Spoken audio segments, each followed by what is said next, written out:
Okay, so talk to me about the quality of this collection of OERs, or this page itself as an OER. Is this a quality resource? If you're studying Dutch.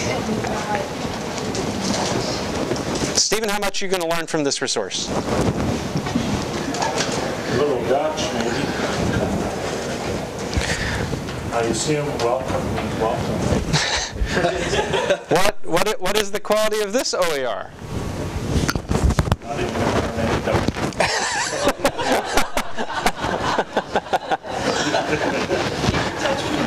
Keeping, yeah. I didn't know until I was making this slide that there's a University of Tokyo open courseware for high school. That's kind of cool. But even knowing that, is there anybody in this room, myself and John accepted, I guess, that's going to learn anything from this OER? What's the quality of this OER for you? High quality? Well, there's quality and then there's usefulness, and that's not useful. Oh. But I can't really say anything about the quality. Yes, we have to have a discussion about what quality means. Well, you guys are really good today. It's like you've been studying for days and days on this topic of OER. So in the same way that difficulty is not a property of a problem or not a property of a test item, I want to suggest to you that quality is not an independent property of an open educational resource.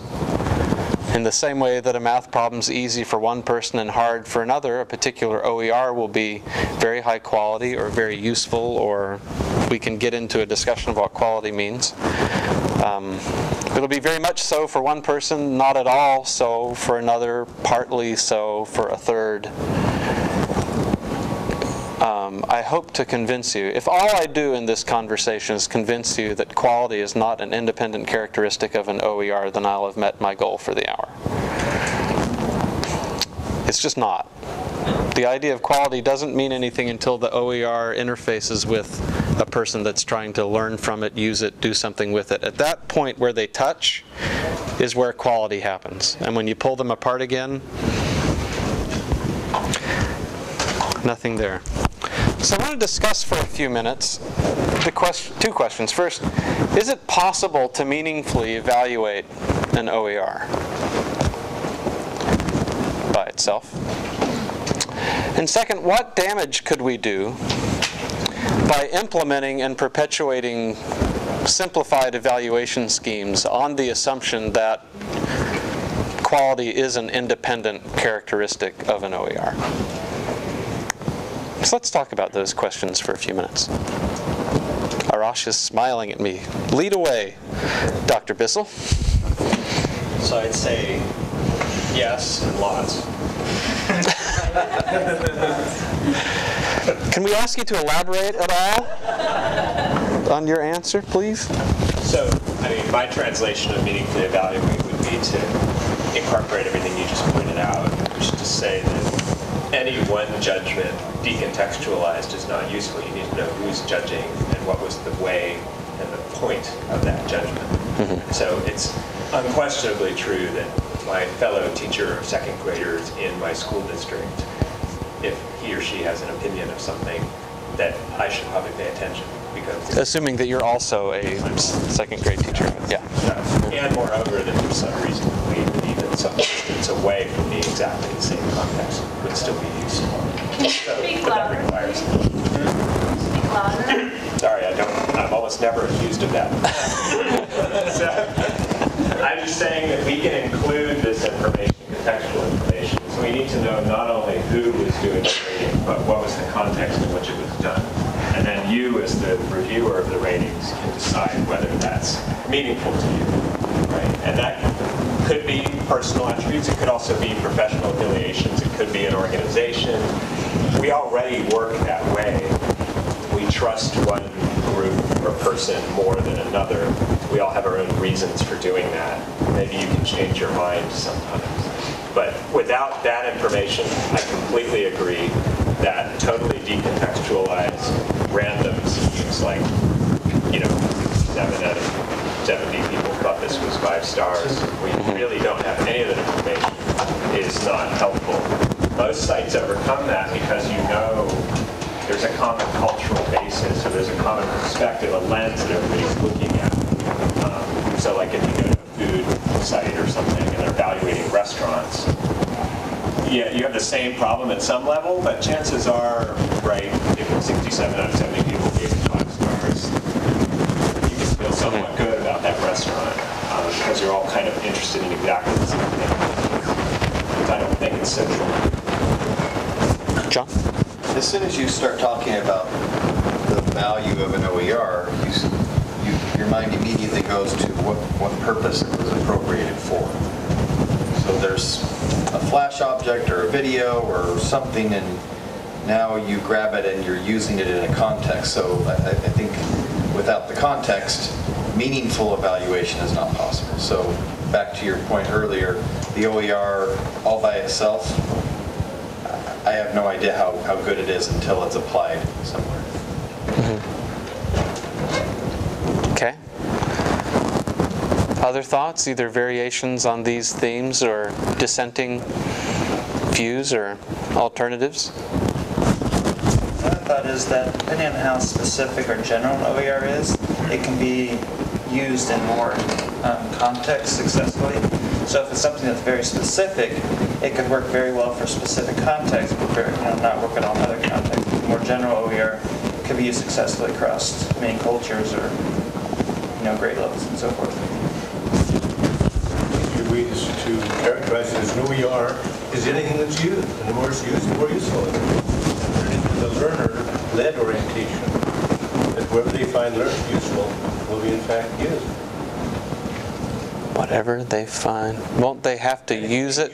Well, they wouldn't be using it if it wasn't useful, unless they're diabolical, right? It becomes a popularity contest. Yeah. Well, they would try to use it. They must be using it for some reason. It's very popular. I mean, they would have to try to use it, and perhaps then only to find out that it doesn't work for them, abandon it, and then go use another one. At a frequency of usage over population, you would in fact find those that are useful, right? What the high frequency of usage and repeated usage would be highly useful. Statistically, but not necessarily for your application. Right, it could be a hit. There's a tyranny of the masses kind of problem there, but go ahead, Catherine.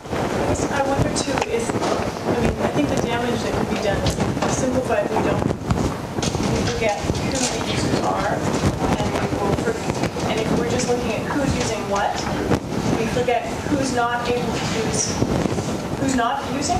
Mm-hmm. So I guess I feel like we need another question, like how can we figure out who needs things and then who has things to use? Good. Sorry.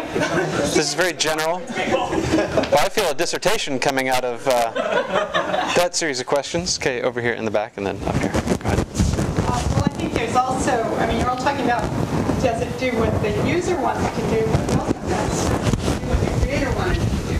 Does it run as fast as he wanted it to? Is it coming out in the order he wanted it to? Does it look the way he expected it to? And that's, with a lot of the OER, it's not even reading that. And there's a question, I'm going to use the word privilege, and I'll apologize to you for doing it. But I think there's even a question of, to what extent should we privilege the creator's desires? There's one of them. There's 6 billion of us, presumably, that want to do other. To what extent? Many of us may prefer that it never starts running because then we didn't want to see what he created. Is that what you mean? One of the. So let me give you an example of a way that something I created was appropriated. So a number of years ago, I was teaching a seminar. This is back in the days of learning objects. I was teaching a seminar on learning objects.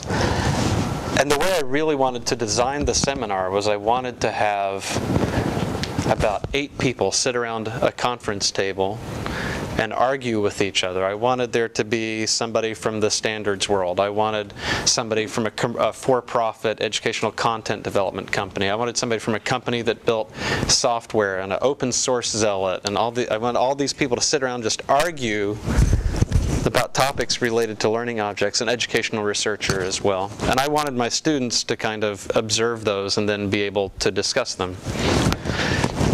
I knew that I couldn't possibly get that group of people together twice a week over a 15-week period. So I struggled what to do and ended up spending the better part of a summer basically writing a sitcom in which all of these people appeared and came together and sit down at a conference table and argued about these things and got the different perspectives I wanted students to hear, got them out on the table and talked about them. So the readings for this class were these kind of scripts for what would happen in a radio drama or something. So I threw it all into a wiki, which is where I was keeping all my materials, thinking that the students would fix my spelling errors and clean up punctuation, whatever. And 3 or 4 weeks into the semester, I came back to that piece of content we were supposed to talk about that I needed to reread so I'd know what I was talking about in class. And there was a character I didn't recognize in my little sitcom. And I hadn't included anyone from primary, secondary school. And some of the students felt like there was an important perspective there that hadn't been represented. And since Dave said, you know, improve this when you find problems, it's in a wiki, they took it very large and created a new character and started writing her into the course. It wasn't my intent to have her in there, but you know, this is one case in which I think somebody doing something other than what I had planned or hoped for was a really, really positive and useful thing. And just because I didn't plan or want one in there, does that mean that, you know, we shouldn't have had one? We're talking about things being broken. You say my car doesn't do this, and then Dinah says, darn, it's supposed to. We better see what happens. Oh. Yeah. I guess that's a simpler case. There's a sense in which the author's intent is not really part of the value of the OER. That we play pieces of music for different reasons than the creators intended them, and they have a value. I agree. And it's skirting around much the same thing that's already been talked about. That's the purpose of let's say it's an image. If that image is not visible, you think there's no quality, it's kind of fuzzy, you can't really see what it is. So that quality aspect is not there. However, if that image was used to get in an instructional design situation what you don't want, so that's an illustration of what you don't want, clarity is what you do want, and it is a good resource. Right. No, I was told once that I wasn't completely useless because I can always serve as a non-example. Yeah. So same kind of thing. So, you know, we asked this question with Johnny and Stephen Hawking and whoever about we need the who. But even the person that gets a hold of this resource and does something with it will use it in different ways. There'll be different contexts of use. Our second grade teacher may also be part of a book club with other teachers after school and might grab a resource to do something differently there. So I don't think you can evaluate just an OER. You can evaluate an OER used in a particular way by a particular person, and you might generalize up to say that that person is just part of the context of use overall. But I have to admit to being kind of troubled by going to sites and seeing, you know, 5-star rating schemes on OERs. It's like, am I rating it for accuracy, for graphic design, for my particular intended use? And when I see one that's been rated 4.5 stars, I don't know what that means. Does that mean that, 4.5 stars? So 10% of the material in there is inaccurate? Is that what it's? You know, the people that 9 times out of 10 it worked. I just don't know what it means. And I don't think you can unless you get into a much more sophisticated and nuanced kind of evaluation, like the kind that Stephen was looked at Stephen. Talking about Arash, sorry. You just look so similar. Getting you confused. So in some ways, I guess this is a bit of a tirade, but when we talk about why people don't use OERs more, when you talk particularly to primary and secondary school teachers, you'll hear them say, I need to be able to find ones that are quality. And I just need somebody or some group of people to go through and tell me which ones the quality ones are. And once they've done that, then I can feel comfortable finding them and using them. And so since there's a desperate need for statements of quality, we implement these kind of 5-star evaluation systems. And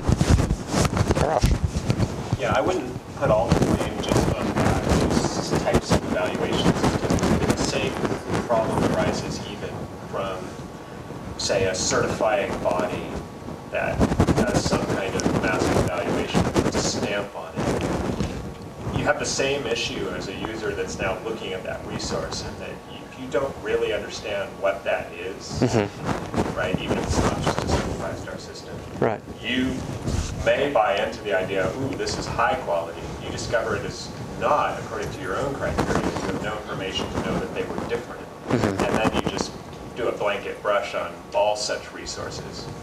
I'm hearing. Right. Gee, I guess if this is quality, then OER just aren't there. Right. And that's sort of. And you do hear that kind of thing? Is that what you're saying? Yeah, absolutely. That's a huge problem. Yeah. I think we're exactly where you raise in terms of conceptually people who aren't as wedded to the notion of improvement. They use this language and there's no high quality. The stuff that's supposed to be high quality, I ask, how is it supposed to be high quality? Well, it was produced by this institution. It must be high quality. Or it was produced, it's been evaluated by the state board. It must be high quality. Really? What is where? Right. Anyway.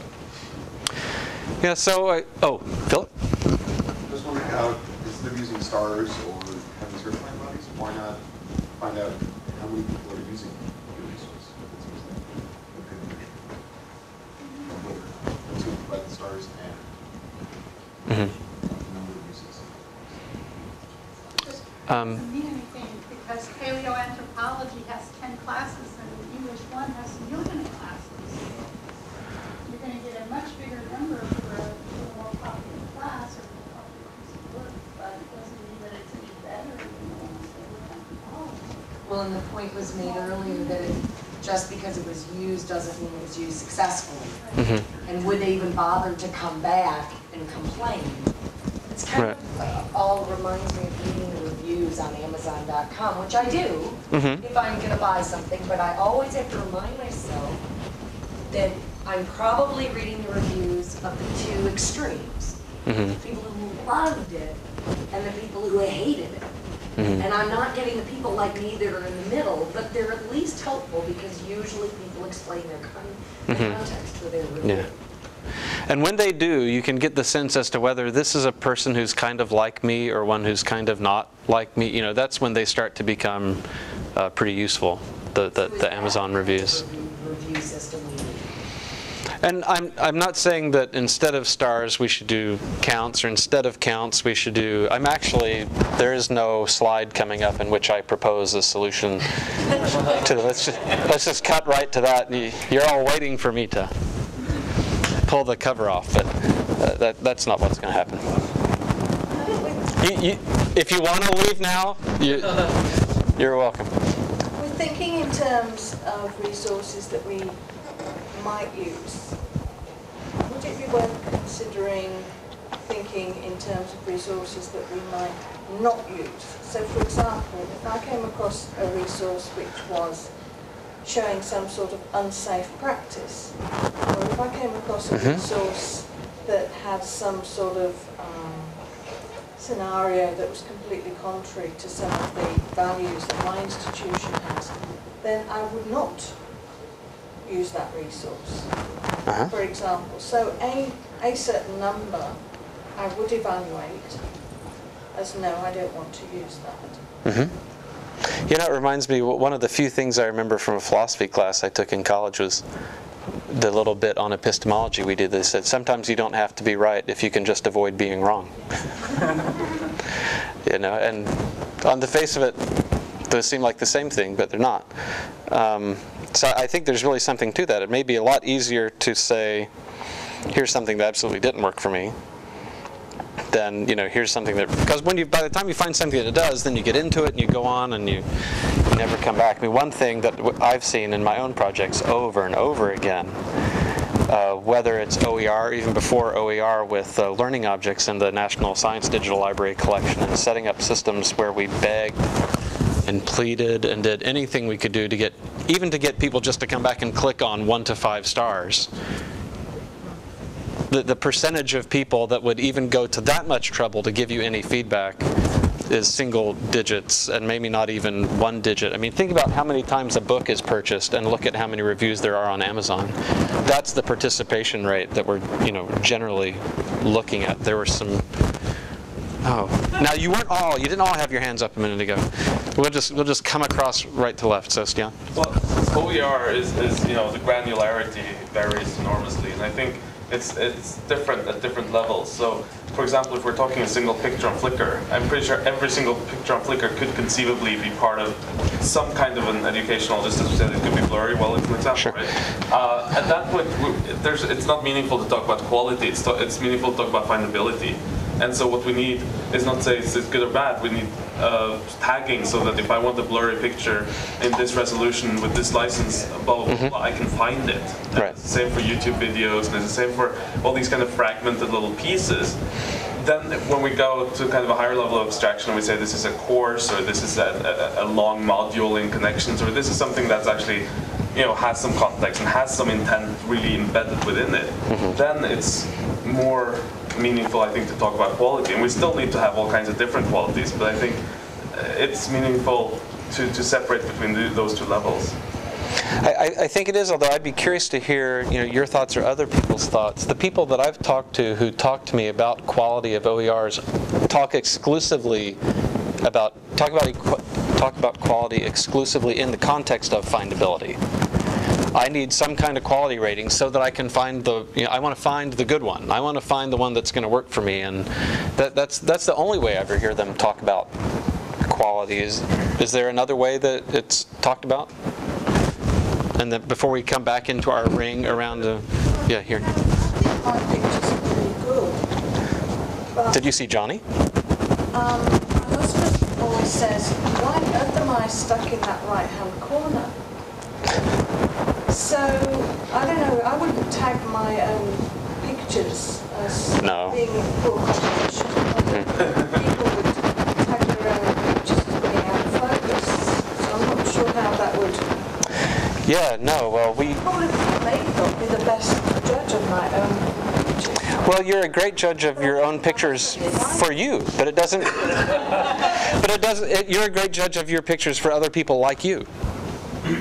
Right? And your husband is a great husband's a great judge of pictures for other people who are like him in some meaningful way. But you take my point. Yeah, no. So part of the work gosh, now I feel like I'm telling stories. Part of the work we did back in NSDL days was talking about non-authoritative metadata. So the person that creates the resource, who tags and does all this stuff, but what you really need is everybody else in the world adding more metadata to their resource. It turns out at the end of the day that we do rate other people's resources sometimes, whether it's books or whatever, but very rarely do we tag other people's resources on their behalf. Maybe, I guess in Delicious, we tag other people's web pages for them, but we don't do nearly as much of that as we might. But let's keep coming around the horn here. I just wanted to say a thing about, just coming back to the idea of the negative thing, that it's perhaps easy to say this is a resource that doesn't work for me. It's exactly the same as saying this is a resource that does work for me. It's still the context. It's still the context in which you use it, even if it's some horrific thing that's against all ethical whatever. Somebody else might want to use that. Oh yes, I don't see that it's any easier to do it negatively or positively. Oh, I would think if there's 1,000 resources in a collection and you're looking for a specific kind, you can very, very quickly rule out 950, 980 of them and say those aren't the ones, those don't work for me. Right. That's the point. Well, and I think part of what I'm getting at is saying that any evaluation we do that's going to be useful is going to have to account for my context. And if it doesn't, then it's going to be more of what we currently have. Oh, this is high quality? Wow, this is the OER community's idea of high quality? Well, I'll just go back to Google, because I don't know what you folks are doing, but you know, it doesn't work for me. Who was the, oh, in the back first, go ahead. So, and I may have this wrong, so I don't always understand what NSF means, but they're pathways grants now around the NSDL, which you mentioned. And it seems to me that they've kind of given up on people searching. Now, I quickly gave up on searching, because you do some very esoteric search and you get 500 things back, and I don't have time to go through 500 things. Right.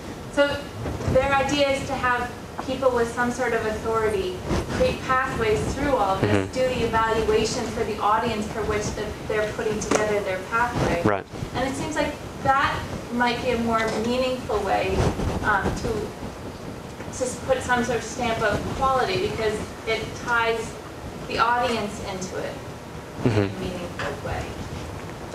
Yeah, so I think if you're, so there will be like a middle school pre-algebra pathway kind of thing that'll get funded, right? So if you're, now they've funded, I don't know what, if Brandon were here, we'd know, they've funded 2 or 3 dozen of them, and they cost $1 million a piece or something. And if you're fortunate enough to be a middle school person who does pre-algebra and they've created one of those pathways for you, then that's awesome. The question is, how would you scale that?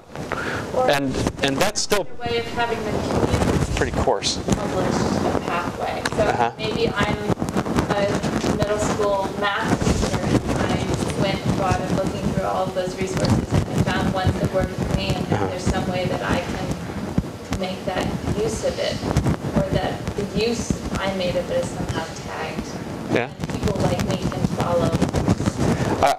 I would just hope that at the end of the day we have access to each of those paths individually, not have them collapsed into some kind of consensus of a pathway through there, because it's probably not going to serve anybody particularly well. Allow the flexibility to improve or change, or, you know, I've got special needs middle school students, or I've got, you know, gifted, talented.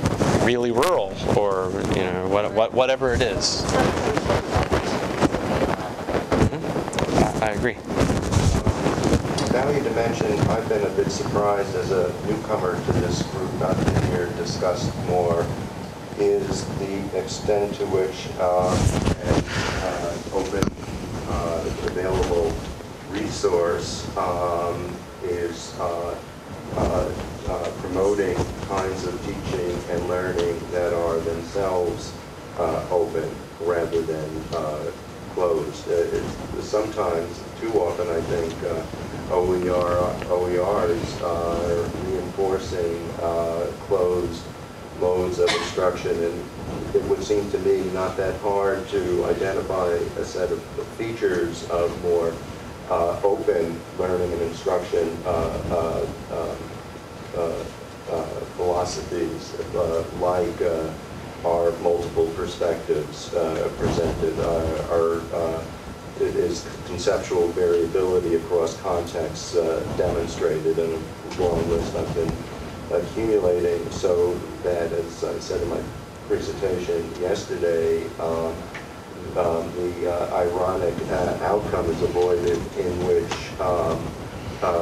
the open resource movement ended up reinforcing a lot of outmoded, inappropriate for today, closed approaches to learning and instruction.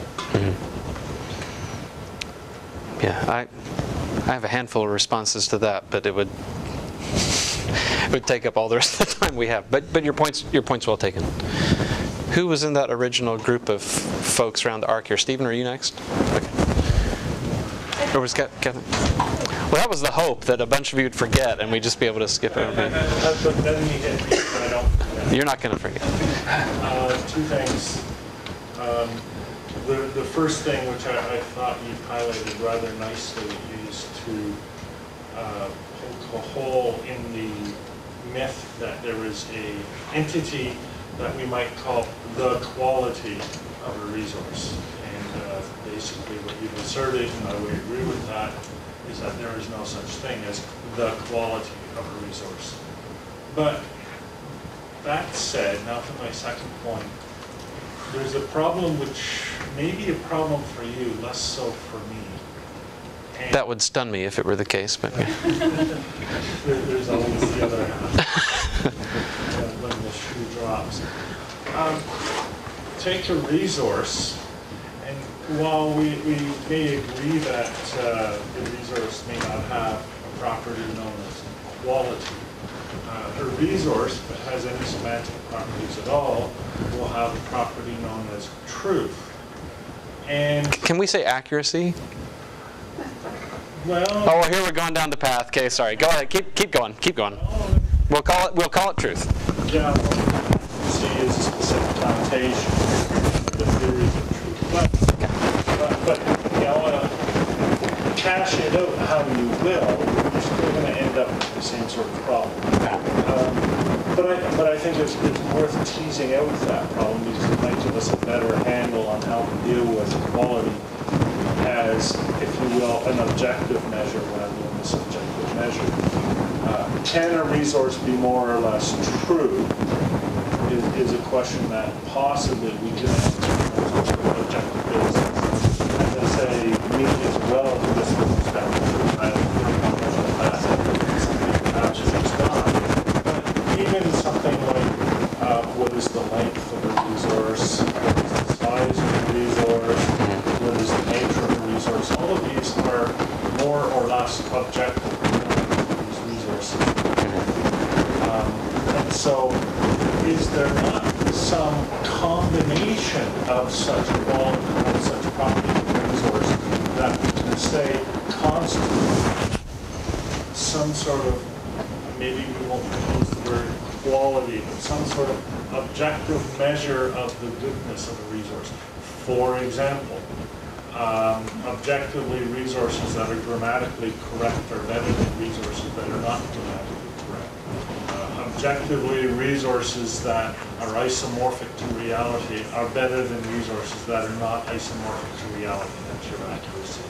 So is it conceivable that despite the fact that there isn't a thing called quality that is a property of a resource, that we can come up with some construct that is such a thing? I expect we could. And would it be made of? Well, more importantly to me, after we published it in a journal, would anyone ever index any resource according to it?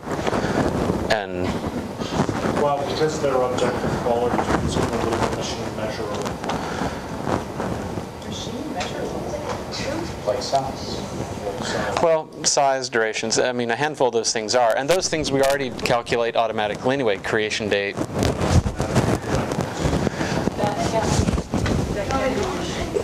As judged by the word green squiggly underline, I'm not sure. Dr. Chuck? So I think the purpose of meaningfully evaluating an OER is to determine its value. I think that's true sort of just on the face, because evaluate is determine value. Is that's when you value something online, right? Is when you evaluate it? Is that how it works? It is silent. So that the evaluation is a way to determine value. And I think that things like Google and Amazon are the best examples of you can't necessarily get value, but you can get proxies for value. Right? I mean, you can come up with proxies. Price. Like price, who bought? Price is a proxy for value, certainly. So price is simple, but that's kind of counter to open. Who was willing to pay would be fun. And that's Amazon has that advantage that it's mostly selling things, so it gets a really good proxy for value through people who are willing to buy.